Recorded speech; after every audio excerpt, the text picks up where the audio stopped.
Nous portons tous en nous une capacité thérapeutique.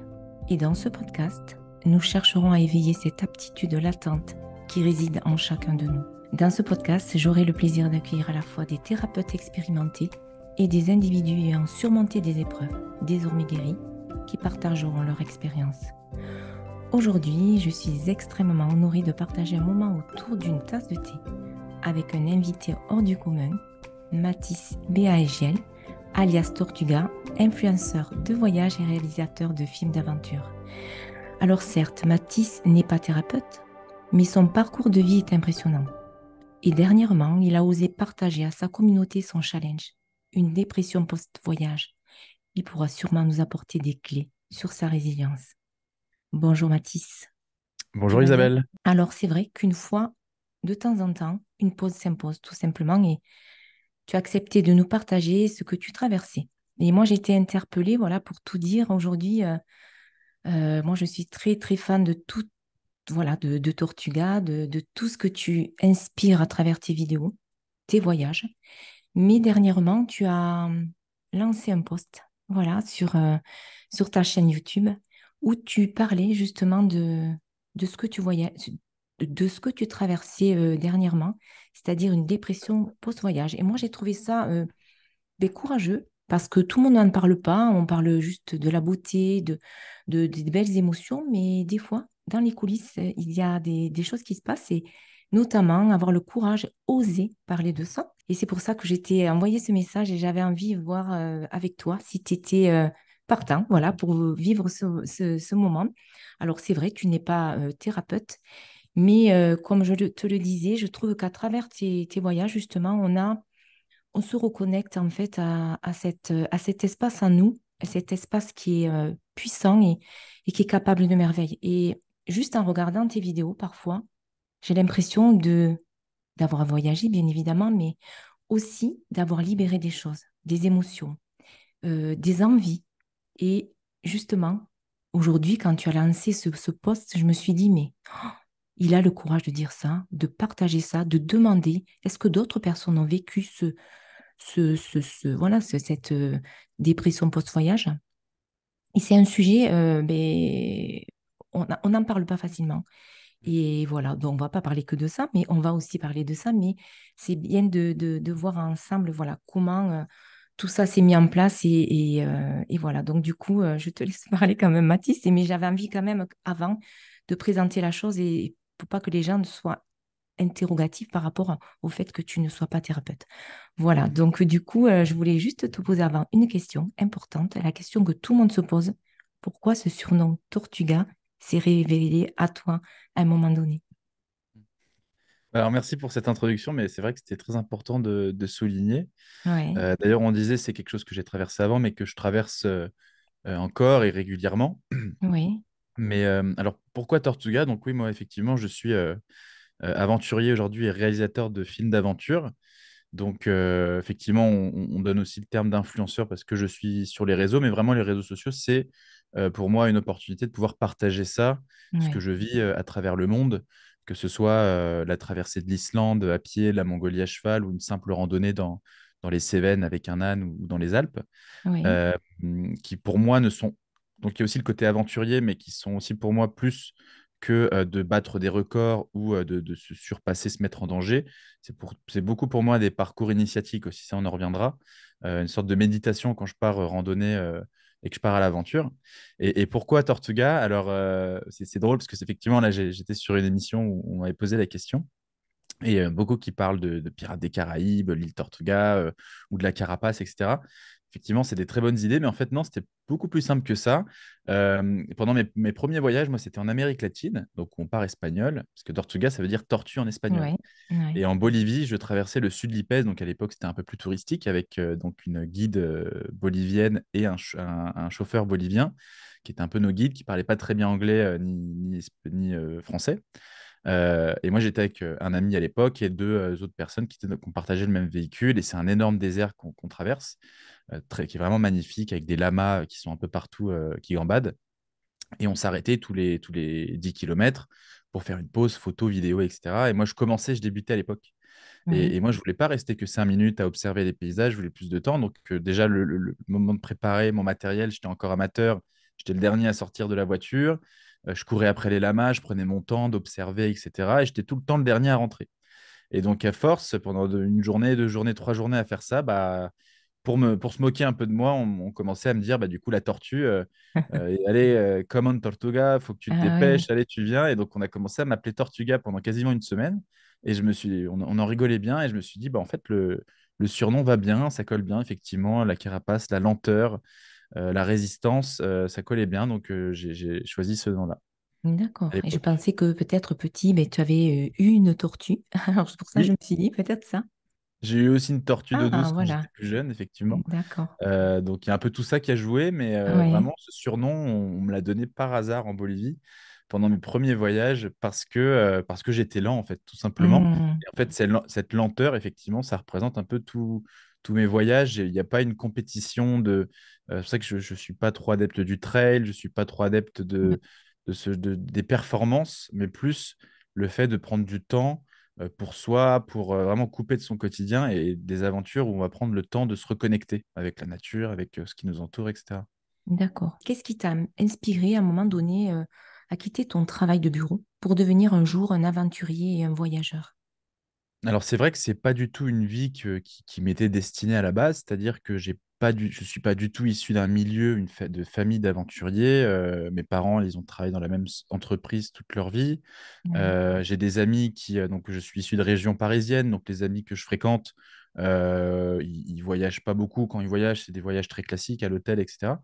Donc Hmm. vraiment, je n'étais pas du tout destiné, j'ai pas eu d'inspiration à l'époque de partir. Et en fait, je pense que ça remonte à assez longtemps, parce que quand j'étais plus jeune, j'étais pas très sportif non plus, je sortais pas beaucoup, et en fait, je m'évadais de mon quotidien dans la lecture. Et je lisais beaucoup de romans d'aventures, beaucoup fantaisistes en plus, c'était imaginaire, et puis j'avais toujours dans ma tête l'image de ces héros qui traversaient des contrées imaginaires et qui partaient de simples petits paysans et qui devenaient qui apprenaient à découvrir de nouvelles cultures et de nouveaux paysages en se mettant en danger avec des quêtes dans le monde entier. Je pense que c'est né de ça. Et petit à petit, ça a dû me trotter dans la tête. J'étais pas bien dans ma peau, en fait, à suivre le chemin classique qu'on m'a finalement un peu imposé toute ma vie, que ce soit mes parents ou la société qui m'entourait. Et j'étais dans une bulle. Et cette bulle, je me noyais un petit peu. Hmm. Et c'était à la fin de mes études, à la fin d'un travail dans une agence de publicité, tout ce que je déteste. Et Oui. en fait, au niveau de mes valeurs, et en fait, j'ai mon meilleur ami qui m'a dit, écoute, Mathis, je sais que là, tu vas avoir une année sabbatique, enfin une année où j'allais pouvoir faire ce que je voulais moi. Et j'étais pas sûr encore, parce qu'il y a la pression sociale qui te dit, Et non, oui, c'est Mathis, sûr. tu termines les études, il faut que tu continues à travailler, etc. Sinon, un trou dans un CV, ça sera jamais, tu vas jamais pouvoir t'en sortir. Hmm.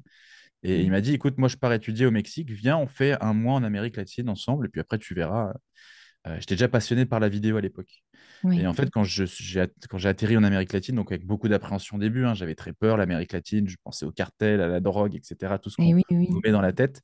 Et finalement, je suis tombé amoureux du voyage, de cette liberté Ah oui. totale. J'ai en fait crevé cette bulle qui m'entourait. Et j'ai rencontré des gens qui vivaient de métiers complètement différents, qui vivaient parfois de rien. Et je suis parti avec ma petite caméra, j'ai vu qu'il y en a qui vivaient de ça. Et je me suis dit, pourquoi pas moi? Et enfin, j'étais enfin libre. Et ce qui devait être un mois à voyager en Amérique latine s'est transformé en un an de tour du monde à sillonner l'Amérique latine, puis l'Asie du Sud-Est, Oui, pendant c'est un ça. moment seul, à sortir des sentiers battus petit à petit, etc. Et depuis, D'accord. ça a continué. Et de quand date ce premier voyage? Donc ça, c'était 2016-2017. Ah oui, quand même. D'accord. Voilà. Ok. Mm. Et du coup, tu as traversé aussi l'Islande à pied, du nord au sud. Alors, c'est vrai que c'est une aventure quand même assez impressionnante. Mm. Et peux-tu nous partager des détails enfin, sur cette expérience et un défi que tu as rencontré en cours de route? Alors effectivement, quand je suis rentré de mes voyages autour du monde, ça restait quand même du backpack, Oui, plus ou moins quand même suivre les sentiers battus parce que j'étais encore, c'était nouveau pour moi, même si pendant un an j'ai voyagé, mais petit à petit je commençais à sortir des sentiers battus et je suis tombé surtout amoureux d'une activité que je ne connaissais pas, moi qui étais de Paris, qui est la randonnée. La randonnée de d'accord. marcher en pleine nature, en pleine montagne. Et je suis tombé amoureux de ce sport, enfin cette façon de voyager plutôt. Et quand suis rentré, donc on en reparlera justement, il y a eu une année Oui. très difficile en rentrant et j'ai repris le travail et les études. Ah oui. Euh, et j'avais qu'une envie, c'était de repartir. J'avais que ça en tête. Et je voulais absolument, du coup, j'avais qu'une ça, hein. Pour moi, le seul moyen de pouvoir voyager encore longtemps, toute ma vie, etc., c'était d'en faire mon métier. Et pour ça, il fallait que je fasse des vidéos, que je fasse des films, des projets. Et l'Islande, à l'époque, me faisait particulièrement rêver. Tout le monde en parlait à cette époque, c'était vers 2017-2018, cette nature sauvage avec des randonnées exceptionnelles. Mais il y avait une chose qui me dérangeait en Islande, c'est Oui. que c'était magnifique, mais bondé de touristes. Parce que c'était tellement à la mode Ah oui. qu'il y avait des touristes partout dans les endroits bah, du coup, qui étaient connus. Et moi, je voulais justement me déconnecter. Et pour moi, la nature, c'est justement synonyme de désert, il n'y a plus pas Hmm. l'impact de l'homme, etc. Donc, je me suis lancé ce défi, alors que j'avais bivouaqué que 2 fois dans ma vie avant, de traverser. C'était le seul moyen de me retrouver connecté seul dans la nature, c'était de traverser en son centre l'Islande, Ah du nord au oui. sud. Et effectivement, pendant ce périple, bah, vu que j'étais encore amateur, même si je l'ai bien préparé, il m'est arrivé 2, 3 bricoles, notamment, Ouais. j'étais censé avoir une équipe technique qui devait me suivre justement par sécurité, mais ils ont eu un problème et je me suis retrouvé seul dès le début, malgré moi. Ouais. J'ai manqué d'eau pendant 2 jours et demi. J'ai Hmm. failli me faire emporter par un puissant gué, donc une rivière que je devais traverser. Il m'est arrivé pas mal de bricoles. Et au niveau intérieur, il y a eu quelque chose aussi qui était très compliqué, c'est que c'était la première fois que je faisais un périple aussi long, aussi dangereux aussi, mais seul. Ah oui. Et la solitude m'a beaucoup marqué à ce moment-là, surtout au moment où j'ai perdu cette équipe technique et qui était censée me suivre pour faire le film et filmer, etc. Et en fait, je leur en voulais beaucoup. Et c'est quelque chose qui, tout seul, aussi avec la fatigue et cette monotonie parfois des paysages, parce que c'est pas toujours rose, Mais oui. c'est parfois très plat, et bah, c'est des idées noires qui se sont énormément tournées dans ma solitude, dans ma tête, et je pensais qu'à ça, à savoir ce que j'allais leur dire, est-ce qu'il faut que je les engueule, est-ce que machin, etc. Et c'est vrai que j'avais broyé du noir à ce moment-là. C'était un gros travail sur moi-même. Finalement, je m'en suis sorti grandi, quoi. Oui, voilà, c'est sûr. C'est vrai que se retrouver, moi je me rappelle, j'ai bien vu cette vidéo Mm, en Islande et c'était vraiment, on va dire, il y avait du suspense parce qu'on ne savait pas si tu allais retrouver tes équipiers. Et c'est vrai que on sentait que vraiment la solitude, ben, c'était pas facile, j'imagine, dans un lieu que l'on connaît pas et surtout comment faire pour justement boire et manger parce que mm. tu étais un peu à court de tout ça. Voilà, donc du coup, c'est vrai que voilà, tu as fait quand même pas mal de voyages et comment tu arrives à concilier justement tes aventures avec la responsabilité envers l'environnement Alors oui, étant donné que, entre guillemets, je veux en faire mon métier, et puis que ce sont des images Ouais, aussi que je partage mais oui, en face d'une certaine communauté et que je suis passionné par marcher dans la nature, par la montagne, etc. Effectivement, je dois et j'ai une responsabilité et surtout une mm, sensibilité à la nature. D'ailleurs, une des premières choses enfin, le fait d'être en contact de la nature, c'est le meilleur moyen de pouvoir l'apprendre. Et de toute façon, comme je l'avais dit d'ailleurs, je crois qu'en Islande, c'est en apprenant certaines choses qu'on peut les protéger. ouais, Et de plus en plus, on est déconnecté en cette nature. Et du coup, bah, c'est à part envoyer des commentaires, par exemple, sur des vidéos où on voit voilà, beaucoup de vidéos qui sensibilisent sur les réseaux, et on dit ah oui, je suis d'accord ou pas d'accord. Le meilleur moyen de le protéger, c'est d'abord d'aller en pleine nature et d'apprendre à se connecter avec cette nature pour pouvoir ensuite la protéger. Alors ensuite, effectivement, partir, voyager, ça implique aussi bah, d'y aller. Donc parfois, même si on fait très attention, de laisser certaines traces quand on passe, et oui, le c'est ça. zéro trace, voilà, ça n'existe pas. Mais il Mm, faut faire très attention. Ce que j'essaye de faire, c'est qu'en fait, il y a toujours une règle, c'est que quand on randonne en pleine nature, quand on se retourne derrière à un moment, il faut vraiment qu'il y ait comme aucun passage mm, qu'on ne soit pas passé. C'est une règle assez d'accord, importante qu'il faut se faire mettre. d'accord. Mais c'est vrai, c'est important. Voilà, c'est bien que Mm. tu le mentionnes. Quel conseil tu donnerais à ceux qui aspirent à suivre une voie similaire d'aventure et de voyage? Euh, D'abord, il faut vraiment être passionné. Oui. Faut être passionné, mais si on veut savoir qu'on est passionné ou pas, il faut se lancer avant. C'est-à-dire qu'avant d'avoir une opportunité, moi j'ai un ami qui m'a dit, écoute bien, on y va. Sinon, peut-être que je l'aurais jamais fait. Donc, il Hmm. faut se lancer, il faut tenter des choses. Parfois, on n'est pas sûr d'aimer, on n'est pas sûr de réussir. Et c'est que comme ça qu'on peut savoir si on va l'aimer ou pas. C'est vraiment si on a un projet dans la tête, on a un petit rêve, on a quelque chose, ah, je tenterais bien ça, ah, j'aimerais bien quand même. Il faut pas réfléchir par quatre chemins. Et moi, Hmm. j'ai eu cette erreur, hein, c'est-à-dire de me dire, bon, d'accord. Bon, là, j'ai quand même plein de trucs à terminer. Il faut quand même que bon, bah, tout ça, ça soit réglé. Il faut que je trie tous mes mails avant. Il faut aussi que je trouve peut-être de l'argent avant. Et puis, en fait, on se trouve trop d'excuses et on se lance Hmm. jamais. Et en fait, il faut se lancer. Effectivement, il y a un risque, hein. Et oui, On c'est peut se sûr. blesser. Mais si on prépare un minimum en amont, on prévient ses proches, on a un itinéraire, au début, on n'est pas obligé de viser trop, on se crée un itinéraire, on se sécurise un minimum. Il ne se passera rien aujourd'hui avec la Oui, c'est technologie sûr. qu'on a, c'est beaucoup plus simple. Donc, il faut juste se lancer.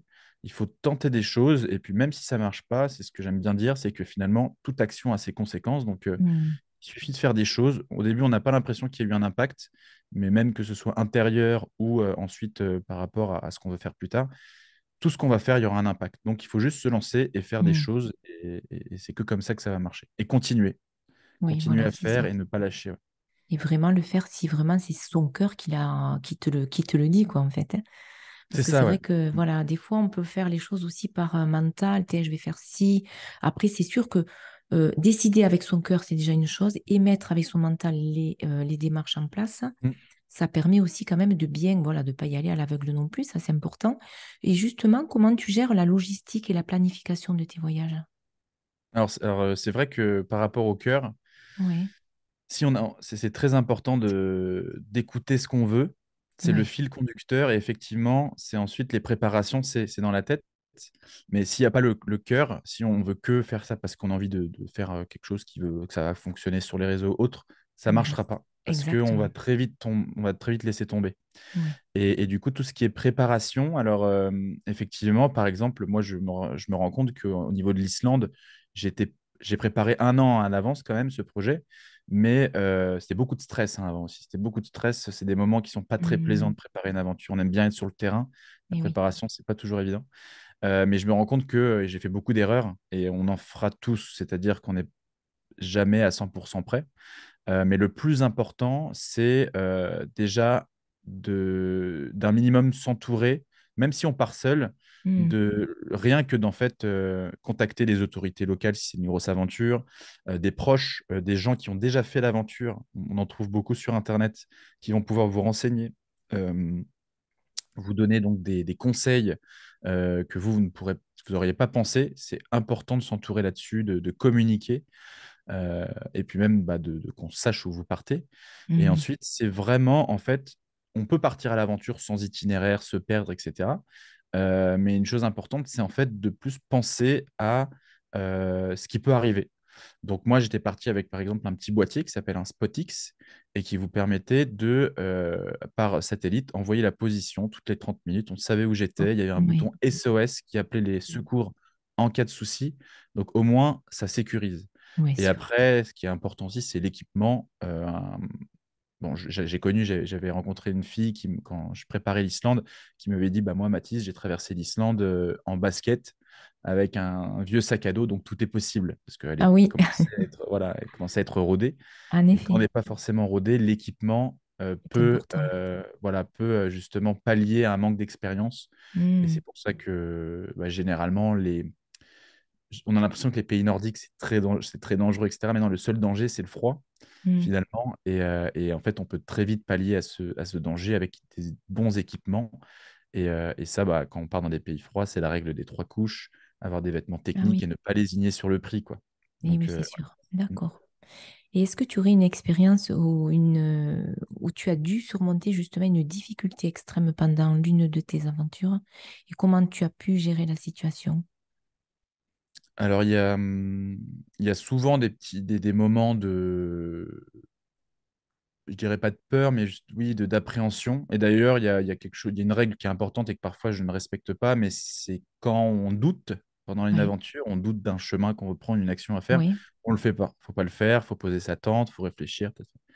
Et bah, c'était notamment en Islande quand j'ai traversé cette rivière que j'ai pris au mauvais moment de la journée. C'était en plein milieu de la journée, donc c'est là où les températures sont les plus hautes, où le glacier qui alimentait cette rivière est fond.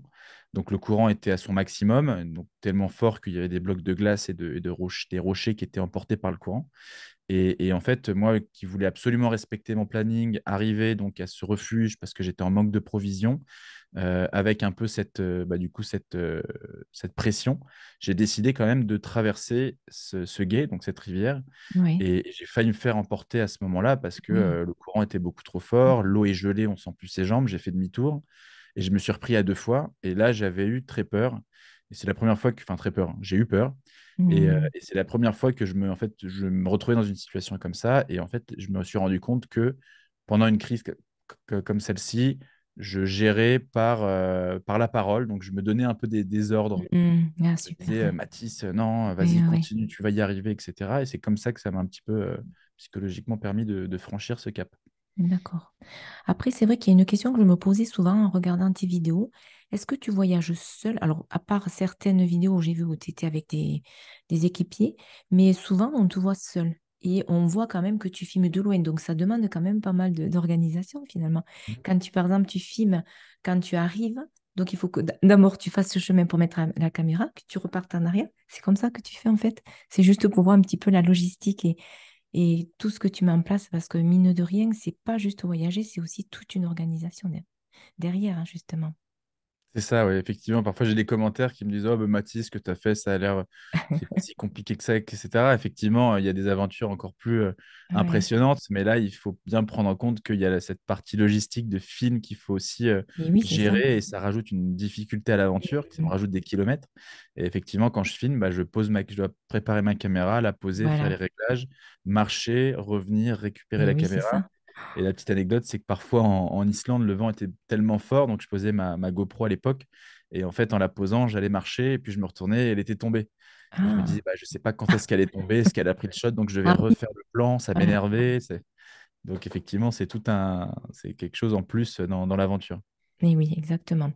Alors c'est vrai que tu voyages souvent en solitaire et c'est sûr que les voyages en solitaire, ça peut être aussi bien libérateur Hmm. que, on va dire, enrichissant. Mais comment tu maintiens tout le long de ce voyage ta motivation, ton mental, justement, dans les moments de solitude, où tu te sens vraiment seul, loin de ta famille? Comment tu arrives à gérer tout ça, en fait?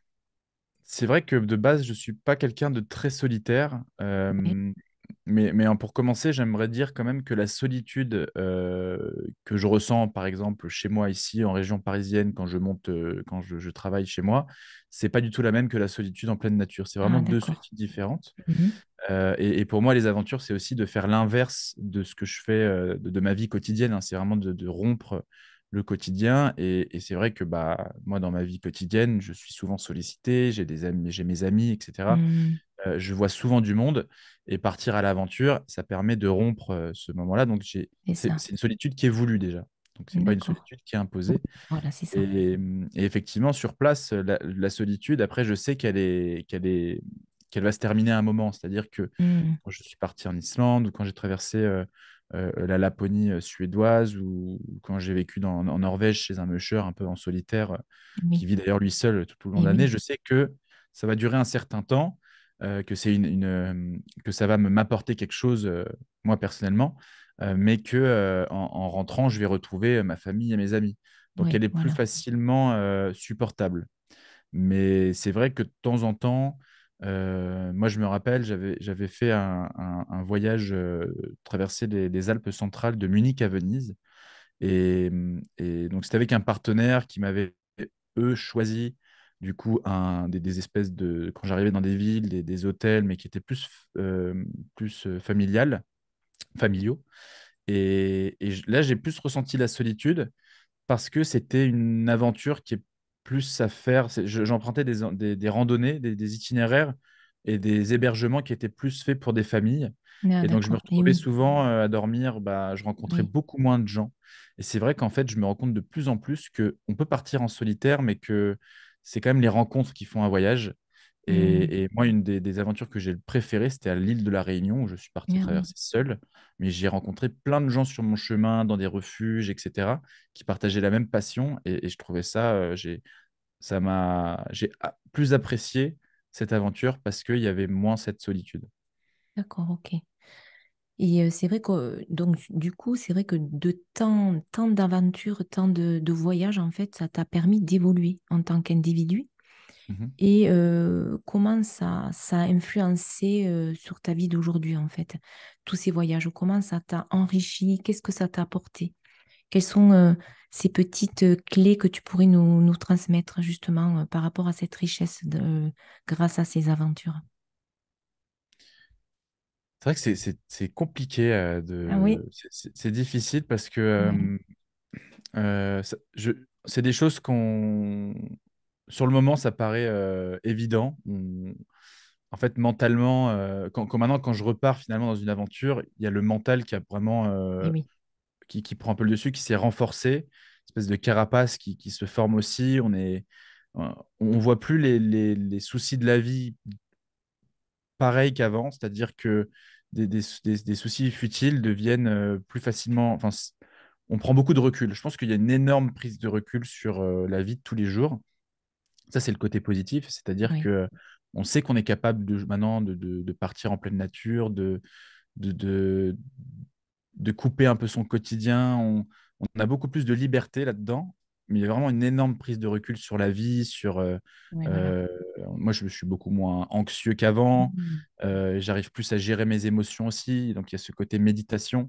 Vraiment, et comme un travail un peu musculaire quand on part faire du sport, il y a aussi un travail mental qui fait que Intérieur, oui. on arrive de plus en plus à se rendre compte de ah bah là, je suis triste. Hop, pourquoi je Mhm. suis triste? On s'en rend compte, on est moins esclave de nos émotions. Donc, ça, c'est un gros point D'accord, positif. oui, Par contre, du coup, le point négatif, c'est que quand on revient dans la vie de tous les jours, dans ce quotidien, euh, même si donc c'est la vie que j'ai choisie, c'est incroyable ce que je vis, etc.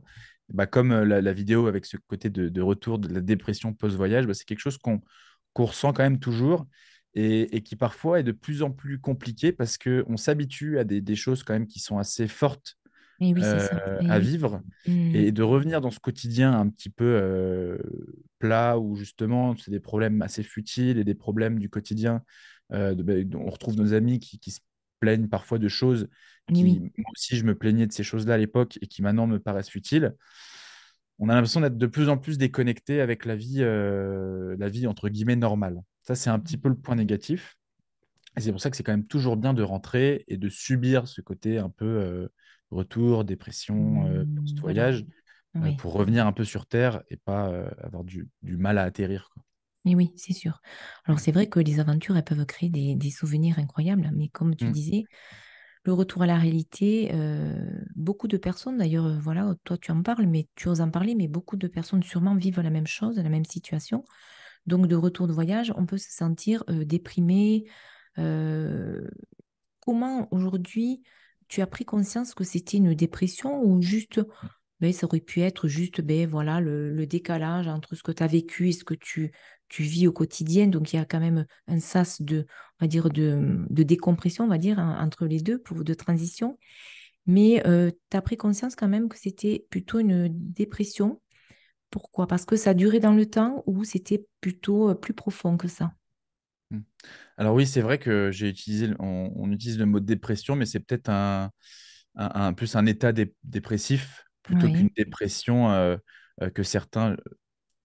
Oui, parce que je pense que quand même, il y a certaines personnes qui ont cet état, qui sont vraiment en dépression et Mm, qui nécessitent quand même un suivi et qui exactement. est plus profond, ça, sur le long. Donc, c'est vrai, peut-être que le mot est peut-être trop fort par rapport à ce que moi, je vis. Oui. Euh, enfin, ce que je vis et plutôt ce que j'ai vécu, etc. Mais je pense que on est chacun différent. Il y en a qui, justement, ne connaîtront jamais vraiment un état dépressif. Moi, je pense que de mon côté, et puis que beaucoup de profils qu'on peut voir qui partent voyager, qui ont besoin de partir loin pour ressentir des choses, ont plus tendance à avoir des émotions qui fluctuent certainement de haut en bas. Je pense que je fais partie, donc avoir une plus grosse, plus forte sensibilité. Euh, et, et, et le fait d'avoir voulu cette vie un petit peu plus extrême, finalement, je pense que ça résulte du fait que, de base, quand j'étais dans mon job de bureau, là, il y avait quelque chose peut-être d'un peu plus profond, où c'était Mhm. continu. Il y avait c'était une sensation que je voulais plus revivre. Je me rappelle Oui, que à d'accord. force, c'était quelque chose, je me disais, quand j'ai enfin quitté mon job et que je me suis mis sur Tortuga, que j'ai enfin soufflé, que je pouvais enfin faire ma passion, je ressentais plus cette sensation qui était Mhm. dans mon quotidien. Et je me rappelais que rien que l'idée de m'en souvenir, j'étais là, non, non, non, je veux plus vivre Mais oui, voilà, cette c'est ça. sensation de l'époque.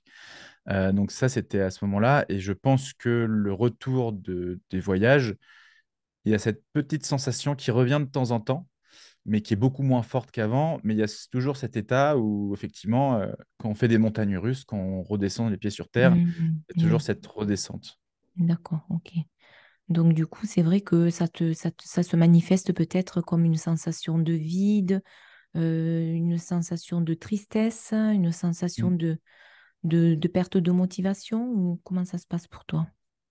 Bah, c'est ça, c'est que parfois, effectivement, quand je rentre, alors c'est pas tout de suite quand on rentre, hein, ça peut se passer en fait du jour au lendemain. Hmm.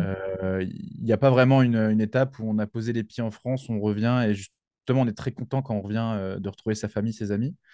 Et il y a un moment, on ne sait pas pourquoi. Parfois, ça joue même avec le temps, il y a Oui. tout qui joue. Mais effectivement, on a l'impression d'avoir loupé un wagon, qu'on n'a plus de motivation. Euh, on a envie de faire, mais on n'a plus la force de le faire. Et puis il y a effectivement cette nostalgie, un peu cette tristesse. On se repose beaucoup de questions. On Hmm. se dit, mais est-ce que vraiment ça vaut le coup ce que je fais? Il y a toute une remise de questions, une sorte de petite panique intérieure en se disant, mais pourquoi bon? Pourquoi je fais ça? Pourquoi lui? Et en se posant ces questions, du coup, on n'avance plus. Et c'est des états comme ça qui parfois bon, bah, durent que quelques instants ou parfois quelques jours. Et ouais, c'est vraiment un manque de motivation, une espèce de lassitude, quoi, Oui, qui est d'accord, ressenti, ok. ouais. Et dans ta communauté, est-ce qu'il y a des personnes qui ont pu partager justement les mêmes moments qu'ils peuvent vivre aussi par rapport à ces retours d'expérience? Oui, effectivement, quand j'ai partagé ma vidéo, j'avais lu les commentaires, justement, et il y en a qui vivent ça. D'ailleurs, il y a un commentaire qui m'a beaucoup surpris, qui Oui. m'a marqué, d'une personne qui, elle, était partie justement vivre à l'étranger pendant des années, quasiment une décennie. Et en fait, depuis qu'elle est rentrée, elle ne s'en était toujours pas remise. Ça faisait 7 ans qu'elle était dans cette Ah oui. dépression. Et donc, elle m'envoie ce message en me disant, bah, écoute, justement, est-ce que toi, c'est pareil, etc. Et là, bah, en fait, je pense que aussi longtemps, là, c'est peut-être le moment peut-être de se faire suivre et d'en parler à quelqu'un Voilà, parce que exactement. effectivement, ça peut résulter. Alors, ça peut être à cause du voyage ou ça peut être beaucoup de facteurs. Je pense, bah, qu'effectivement, je ne suis pas psy, Oui, oui, oui. mais effectivement, c'est un impact et aussi les personnes qu'on est. Il y en a qui ont peut-être plus la chance de moins avoir ces fluctuations. Après, Mhm. moi, je le prends aussi du côté positif, c'est-à-dire que toutes ces remises en question perpétuelles que j'ai, c'est parfois des moments où j'avance peu ou pas, mais je sais que ça va passer. Du coup, j'ai ce Mhm. côté-là et je sais que finalement, ça me permet d'avancer dans le sens où, bah, vu qu'il y a une remise en question, ça me permet de pouvoir faire d'autres choix, d'évoluer grâce à ces périodes-là. Je pense qu'on a besoin aussi d'avoir ces moments un peu de déprime, de remise en question, de lassitude, pour Oui, bien ensuite sûr. repartir. Mhm. Et oui, évidemment. Alors, c'est vrai que c'est important, évidemment, de préciser, voilà, quand on se trouve dans cette situation, il est important voilà, de se faire accompagner par un thérapeute ou par un médecin. Mais on peut aussi donner quelques petites clés. Par exemple, déjà, accepter les émotions. Mhm. Reconnaître vraiment que ben, vraiment ce qu'on vit et au lieu de le bloquer, de mettre sous le tapis, ben, on va vraiment accepter. Voilà, je vis ça aujourd'hui. Voilà, j'en suis là aujourd'hui. J'ai traversé de belles choses, des choses peut-être moins évidentes, mais aujourd'hui, ben, je ressens cette lassitude, cette sensation de vide après le voyage. Et c'est important aussi de partager l'expérience comme toi, de parler de tes voyages avec, voilà, avec tes auditeurs, avec les personnes qui te suivent, ta famille, tes amis. Et ça te permet aussi de revivre finalement les moments forts de ton voyage et justement de retrouver cette connexion ben, de ce que tu as vécu parce que justement, juste en te remémorant mais, ces moments que tu as pu vivre, il y a cette étincelle qui peut revenir aussi. C'est important aussi de créer aussi, de te fixer de nouveaux objectifs aussi. C'est important parce que ce soit un nouveau voyage à planifier ou un apprentissage d'une nouvelle compétence, mais avoir quelque chose à attendre pour aider en fait, à retrouver le sens de cette excitation, de cet enthousiasme, en fait. Mhm. Et ça, c'est important.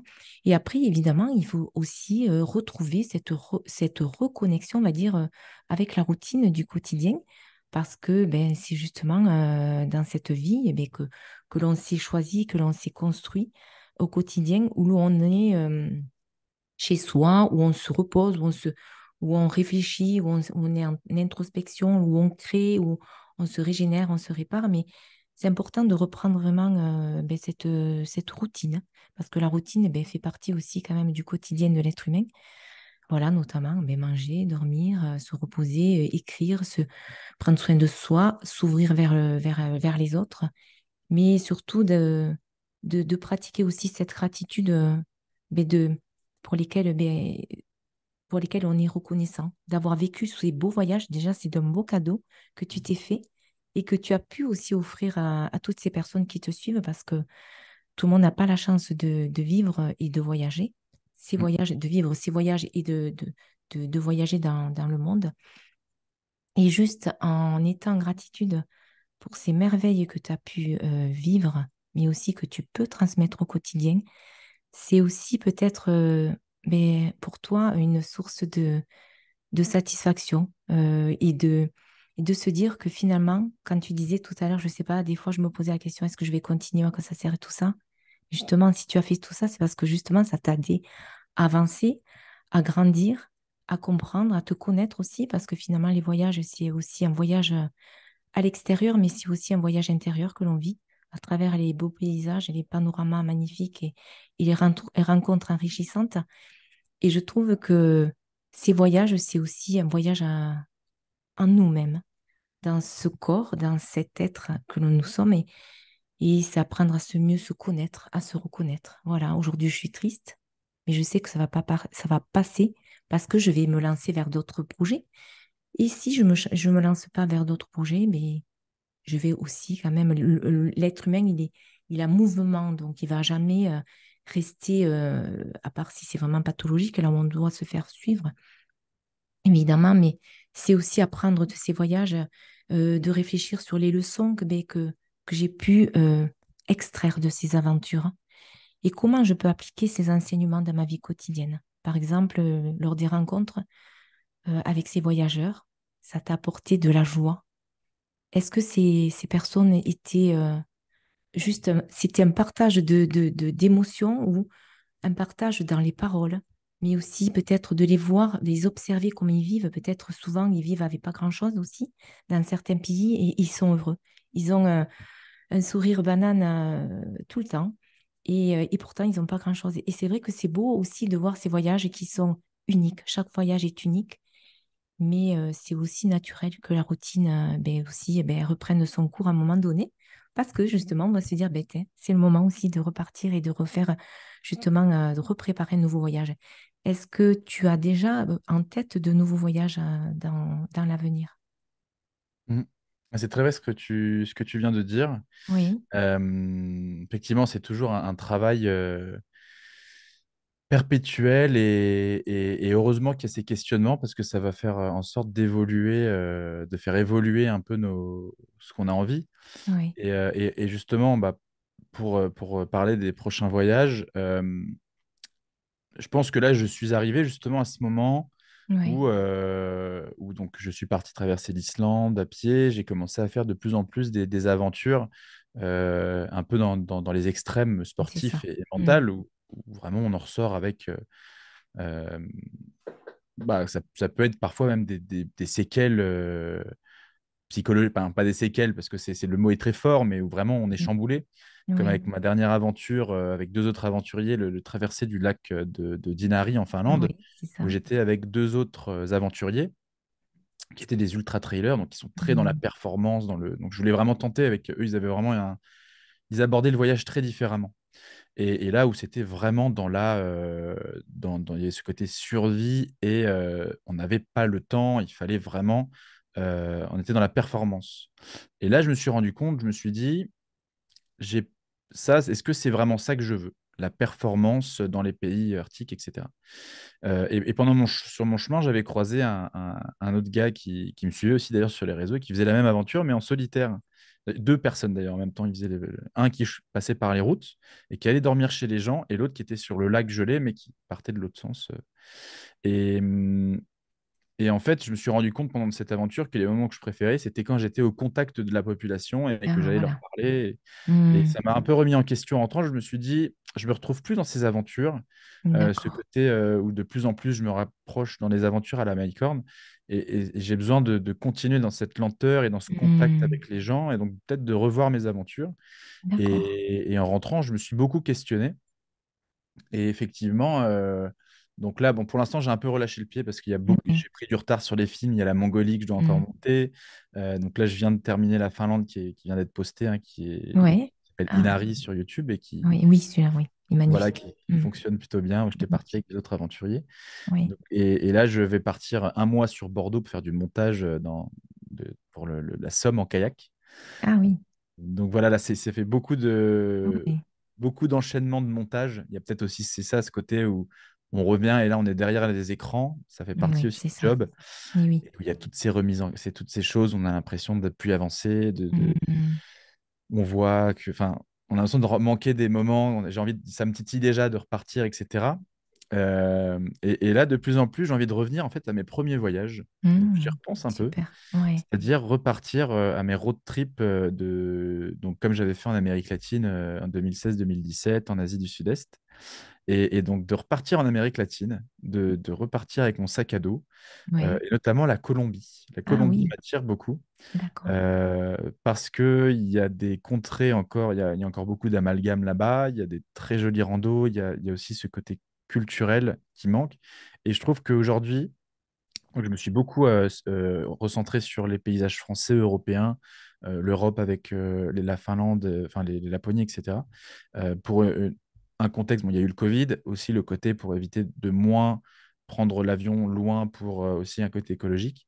Mais il y a un mais qui, je trouve, ressort, c'est le côté où en fait de plus en plus, du coup, les gens restent trop dans leur bulle. Et je vois un peu avec les conflits qu'il y a en ce moment, C'est ça, on exactement. s'ouvre plus aux autres et on Oui. arrive là. Il y a une période qui devient de plus en plus. On part pas dans le bon sens Mm. et on s'ouvre plus vraiment aux autres. Et j'ai envie de repartir découvrir de nouvelles cultures Oui, et c'est ça. m'immerger. Donc, pas partir 10 jours, 2 semaines, plus partir dans le mois, voire un peu Oui. plus, D'accord. euh, pour éviter déjà, pour qu'il y ait le moins d'impact possible et vraiment m'immerger dans la culture et pouvoir transmettre de nouvelles cultures. Et donc, voilà. D'accord, ok. Et justement, par rapport au financement de tes voyages, est-ce que tu as, ben justement, j'ai vu que tu avais des sponsors quand même de temps en temps par rapport au matériel, etc. Mais est-ce que tu as quand même des sponsors aujourd'hui? Oui, D'accord. en fait, le fait de forger une communauté sur les réseaux, qui n'est pas Oui, d'ailleurs, donc on est 120 000 au total sur tous les réseaux à me suivre, ce qui est une belle communauté. c'est ça. Mais c'est loin des gros youtubeurs qui, Mhm. eux, vraiment, c'est devenu un business, une entreprise. Et moi, de base, vraiment, on a envie vraiment aussi de gagner de l'argent. On veut le beurre et l'argent du beurre, hein. On a envie de voyager Mm, et puis avoir de l'argent. Mais je trouve que plus on rentre dans ces côtés de contrat, de business, plus je m'éloigne du pourquoi je fais ça. Il y a ce exactement. côté-là aussi, hein, plus Ah ça se oui. professionnalise, plus je m'écarte un peu de ce qui m'aspirait de base. C'est pour ça qu'il y a une grosse remise en question aussi cette année, de revoir pourquoi je fais ça, etc. Mais effectivement, il y a quand même des sponsors qui suivent. Donc, ça peut passer du sponsor qui va juste couvrir les frais de l'aventure, donc on part au moins Oui, sans coût, à aussi donc avec une rémunération, parce que généralement, je prends des images, donc je vais vendre aussi des images, par exemple, à une office de tourisme qui m'aura envoyé la Somme quand j'ai traversé en kayak. Je d'accord. leur fais de la publicité un peu pour leur région, mais aussi je vais leur vendre mes images, des vidéos, des photos que j'aurais prises là-bas comme un reporter. Hmm. Voilà, et puis depuis peu, donc j'ai vendu donc, cette même aventure, la Somme en kayak. Ça va être un 52 minutes qui va être diffusé donc, sur France 3 début D'accord. 2024. Ah, Donc c'est mon super. premier Oui, film télé, euh, oui. pour un peu sortir de ces réseaux sociaux. D'ailleurs, je suis assez content Hmm. parce que pareil, il y a dans les réseaux sociaux ont été très chamboulés avec l'arrivée de TikTok Oui, et des c'est ça. contenus qui sont de plus en plus courts et beaucoup plus dans la production et moins dans la création, qui va encore une fois à l'encontre de ce pourquoi j'avais débuté un peu ces aventures. Donc, petit à petit, j'ai envie de voir, de tester d'autres plateformes et pourquoi pas donc la télé, et puis pourquoi pas peut-être à l'avenir le cinéma. Donc, il y a vraiment beaucoup de façons en vrai de pouvoir se rémunérer. Et puis en plus, généralement, quand je pars voyager, je pars traverser, quand j'ai traversé la France à vélo, j'avais ma tente, c'est ma communauté qui m'a hébergé pour la plupart. D'ailleurs, c'était Oui, incroyable. Et en oui. fait, on m'avait prêté un vélo et j'avais quasiment aucune dépense à faire, hein, à part, je me faisais mes petits pique-niques, ça coûtait pas très cher. En plus, du coup, c'est dans toute la France, dans des petits villages. Et j'avais un sponsor qui m'avait pas donné énormément à l'époque, qui était Chapka Assurance, qui est une assurance. Et eux, finalement, ils m'ont pas donné énormément, mais ça a permis de couvrir le mois et demi à vélo Oui. et en plus de partir avec un peu d'argent de côté, et parce que ce mois, j'avais quasiment rien dépensé. Donc tout est vraiment possible dans le voyage, quoi. On peut vraiment partir pour D'accord. très très peu cher. D'accord.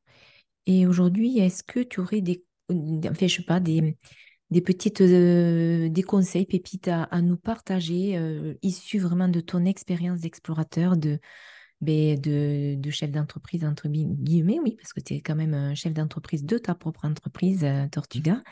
Et qu'est-ce que tu en ressors en fait de cette expérience, justement, depuis que tu as commencé en tant que vraiment chef d'entreprise, mais aussi en tant que voyageur? Est-ce que tu aurais des petites clés à nous partager?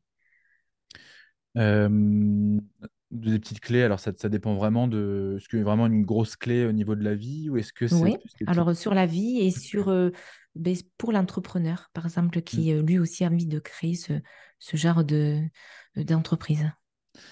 C'est vrai que pour le gros, un peu ce qui ressort, est-ce que la leçon que je tire de ces quelques années déjà d'expérience en Oui, entreprise, parce qu'effectivement, du coup, j'ai créé ma société de production l'année dernière voilà. et tous ces voyages, c'est que on vit dans un monde qui est beaucoup régi par la peur, où les gens ont très très peur. On a de plus en Hmm, plus peur. Moins il peut nous arriver des choses, j'ai l'impression, plus on a peur de l'extérieur. Et puis, on le voit dans les médias, c'est un climat qui est très anxiogène. c'est vrai. On a une jeunesse aujourd'hui qui connaît beaucoup la dépression, chose qu'on n'avait pas aussi à Hmm, l'époque. On est dans un climat vraiment de peur. Et je me rends compte que moi, qui suis pas du tout de base vraiment issu du monde de l'entreprise, euh, hmm, alors j'ai fait des études dans le commerce. oui. Moi, ce qui me passionnait, c'était la communication, la vidéo Hmm, et tout cette paperasse, l'administratif que je suis obligé de faire aujourd'hui qui me déplaît énormément. hmm, Ça, les aventures, je n'étais pas du tout sportif à l'époque, je me rends compte que tout est possible et que finalement, effectivement, sur l'image, quand je diffuse mes films, effectivement, ça peut faire peur. Il y a des moments qui sont un peu, effectivement, manquer un peu d'eau, hmm, c'est des choses qui peuvent arriver, mais en aucun cas, je me suis vraiment senti en danger de mort dans toutes mes aventures, parce que j'ai un minimum préparé et la création d'une société, ça peut faire très peur. oui. Et encore aujourd'hui, je maîtrise mais presque rien. Mais en fait, la seule chose, comme je disais au début, c'est de le faire, c'est de le lancer Hmm, c'est ça. et d'avoir cet objectif du cœur aussi qui nous dit Hmm, il faut un objectif vraiment sur le long terme. Moi, mon but, c'était vraiment, je voulais vivre de ma passion, qui est le C'est voyage. ça, c'est Et, beau. Ouais, et tant qu'on a un peu ce phare qu'on suit, euh, tous les chemins sont bons. C'est-à-dire que bah, exactement. si vous voulez créer une entreprise, vous n'êtes pas sûr qu'elle va fonctionner, bah, c'est pas grave. Elle coulera, entre guillemets. Et puis maintenant, bah, on est bien. Il y aura un peu de paperasse à faire et puis ça va très vite Mm, repartir. On part une aventure, on n'y arrive pas. Bon, bah, au pire des cas, on se blesse. On peut très bien, très vite être pris en charge, mais on peut se blesser en sortant de chez soi. bien sûr. Vraiment, en fait, je me rends compte que il faut, il faut arrêter d'écouter. Moi, à chaque fois que je pars à l'aventure aussi, quand je suis parti traverser la France à vélo, tout le monde m'a dit, mais Mathis, c'est pas de la randonnée, tu vas avoir très mal aux fesses, tu vas pas y Mhm. arriver. Ouais, Quand je suis parti en Mongolie à cheval, pareil, et je commence à avoir l'habitude ouais, de, c'est ça. de tout mon entourage qui, à chaque fois, ont peur pour moi. Et oui. Mm, Et en fait, je me rends compte qu'à chaque fois, ça se passe très bien quand mm, on prend un minimum en soi. Donc, il faut qu'on arrête d'avoir peur, même si c'est plus facile à dire qu'à faire. Il faut mm. faire les choses et il faut se lancer parfois même quand. Voilà, c'est vraiment D'accord, c'est aussi très simple beau. que ça. Mm, Oui, comme voilà, d'après ce que tu me dis, c'est vrai que je note vraiment que la passion est vraiment le moteur dans ta vie. mm, Être passionné, parce que automatiquement, la passion, ça rejoint le cœur. Et le cœur, mais dans le cœur, il y a le courage. mm. Et on a le courage de surmonter beaucoup de choses finalement. Alors, comme tu C'est ça. disais, agir avec le cœur, l'enthousiasme, la passion, le cœur ouvert et voilà, ne pas avoir peur d'aller à la rencontre de l'autre, parce Mm, qu'il peut être une richesse et un maître pour soi aussi. Et ça permet aussi de se redécouvrir parce que ben, de voir les autres, ça nous permet de prendre la hauteur sur nos vies aussi. Et c'est vrai que voilà, vraiment, je suis très, très heureuse de connaître un petit peu les coulisses de Tortuga. Est-ce que tu veux nous dire quelques mots sur ton dernier documentaire, ton dernier voyage, Inari, qui était très beau? Alors, tu disais que tu n'as jamais été en danger de mort. Oui, si je me rappelle un petit passage justement de ce moment où justement vous étiez dehors et il y avait le père non, le fils du monsieur qui vivait à la maison, dans la maison et qui vous avait donné l'autorisation, pardon, de pouvoir ouvrir votre tente là. Mais le matin, vous aviez trouvé ce couteau planté dans mm. la neige près de la tente. Et c'est vrai que ce moment, moi, j'ai été très surprise et j'ai eu même peur pour vous, quoi. Qu'est-ce que tu peux nous en dire? Alors oui, effectivement, avec du recul, oui. Ouais, C'est vrai que cette aventure était assez particulière. On avait quand même des moments assez, d'accord. bah, assez sortis de l'ordinaire. Et effectivement, alors ouais, pour l'histoire, c'était les premières nuits, donc on n'était pas vraiment encore en plein lac d'Inari arctique. On Ouais, pouvait poser notre tente où on voulait. Et on était encore dans des endroits privés. Parce qu'il fallait et qu'on oui, sorte c'est de ça. la ville. Et puis la nuit, c'est vite arrivé. Donc on n'avait pas fait beaucoup de kilomètres. Et donc, pour éviter les mauvaises surprises, il faisait moins 30 degrés, trois hommes dehors, dans des conditions comme ça peut faire peur aux Et oui, habitants, aux quelques habitants là-bas. Donc, on allait toquer aux portes pour demander si on pouvait poser notre tente dans leur jardin. Et effectivement, on a essuyé beaucoup de refus. Et à un moment, il y en a un petit monsieur qui a dit oui, vous pouvez poser votre tente, mais il a dû prévenir donc son fils, parce qu'il y a une personne qui est arrivée un peu bourrée donc c'est moi qui parlais le mieux anglais, c'est moi qui allais vers les gens justement. Et pendant ah que les oui, deux autres continuaient à préparer la tente, moi, il m'a parlé avec moi, il m'a bégayé certains trucs. Puis à un moment, il me dit, bah, écoute, le monsieur qui est derrière, là, c'est mon père. Et si quelqu'un le touche, je te tue. Il voilà. répète ça deux fois. Et effectivement, bah, sur le moment, avec la fatigue, le froid, etc., on a moins la force d'avoir très peur, quoi. En fait, Ah c'est ça oui, le truc. On ça est là, un ouais, peu. on a un peu peur, il y a l'énergie, mais on se dit, bon, bah, en vrai, on va pas le toucher, il va rien se passer. Bien Mais sûr. effectivement, quand il dit ça, quand je suis rentré à la tente, je me suis dit, pff, j'espère ouais, enfin, ouais, il y a quand même un peu cette appréhension. Oui, On est oui, c'est tellement sûr. fatigué qu'on s'est endormi, on a bien dormi. Et en fait, le lendemain, Andy se réveille et a vu que le gars était reparti avec un long couteau. Donc, il était prêt à mettre sa menace à exécution. Effectivement, Ah oui, c'est un c'était peu quand même. comme avec les animaux sauvages. Oui, oui, Tant que les animaux, comme les humains, ne vous tueront pas sans aucun prétexte, sauf hmm, idéologique, comme on peut le voir malheureusement oui, aujourd'hui oui, dans c'est notre ça. propre pays. Mais généralement, dans ces coins-là, il n'arrive pas grand-chose. Et là, on a eu Hmm, oui, il y a eu un petit coup de flip à ce moment-là. Mais voilà, il nous a mis en garde, ce qui peut paraître normal. oui, oui. Trois inconnus Ben dans. oui, c'est sûr. Voilà, Ouais. Il avait peur pour son père. c'est ça. C'est ça. Voilà. Est-ce que tu veux nous partager autre chose, Mathis? Bah écoutez, s'il y en a que ça intéresse justement de ces aventures, de voyager à travers mes films, bah, ils peuvent retrouver sur YouTube, donc Tortuga Vidéo. Je partage aussi pas mal des stories ou d'autres contenus sur Instagram et sur TikTok. Donc voilà, enfin, qu'on n'hésite pas à venir m'envoyer un DM ou de faire un commentaire. J'essaie vraiment de répondre à un maximum de personnes. Donc voilà, vraiment, tout le monde peut se lancer à l'aventure. On peut ne pas y arriver, mais tout le monde peut se lancer en tout cas. Et puis avec la technologie qu'on a aujourd'hui, l'équipement qu'on peut se procurer, c'est de moins en moins, c'est de plus en plus accessible en fait. D'accord. Et justement, une dernière question. Comment tu démarches en fait justement les sponsors? Est-ce que c'est tu arrives facilement quand même à avoir des sponsors parce que maintenant que tu as quand même une belle visibilité ou c'est quand même encore difficile? C'est jamais très facile, effectivement. Alors au Hmm. début, c'était encore plus compliqué. C'est pour ça qu'il faut se dire que les premières années, les premiers moments, on réalise des films pour soi, pour la passion, et on sait que ça va Oui. rien nous apporter. Ça va être un Hmm. peu notre vitrine. Et en fait, grâce à ces films qui ont bien fonctionné sur les réseaux, c'est ensuite que les offices de tourisme viennent vers moi en me disant, bah, écoute, on a adoré ton film La France à vélo, on aimerait que tu nous fasses la même chose Ah, super. dans Ah notre ben oui. région, etc. Mais effectivement, parfois, bah là, je prévoyais aujourd'hui de faire du démarchage. Donc, j'ai une adresse de mail que j'ai dégotée sur Internet. Oui. Maintenant, j'embauche aussi parfois un monteur, une personne qui va m'aider. Et du coup, j'envoie un maximum de mails. Parfois, je vais à des salons pour essayer Nous de faire, faire de connaître. te Mais faire dès qu'on rentre connaître. un peu dans ce milieu, finalement, Oui, c'est voilà, les, compliqué. les offices de tourisme bah, commencent un peu à entendre nos noms, etc. Donc, Hmm.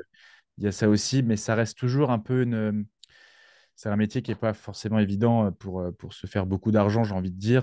Il y a toujours, ça reste aussi l'aventure, mais dès qu'on trouve un partenaire, généralement, c'est très bon signe. Et puis parfois, il rebosse avec vous.